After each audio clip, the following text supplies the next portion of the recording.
So அடிப்படை என்னன்னு கேட்டீங்கன்னா, நம்ம பயிற்சியில ரொம்ப முக்கியமான விஷயம் என்னன்னு கேட்டீங்கன்னா, உடல், மனம், ஆன்மா. உடல், மனம், ஆன்மா.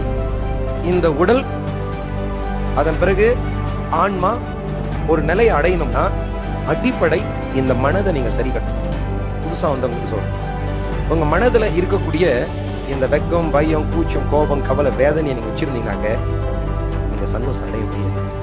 நீங்க எல்லோருமே சந்தோஷத்துக்காக போராடிக்கிட்டு இருக்கீங்க. ஆனா அந்த சந்தோஷம் கிடைச்சிருச்சா? இல்லையே. அந்த சுவைச்சு பாருங்க. என் நோக்கம் முன்னே ஒண்ணுதான், இந்த சுவாசம் இருக்கிற வரைக்கும் இந்த உண்மையை உணர வைக்க வேண்டும்.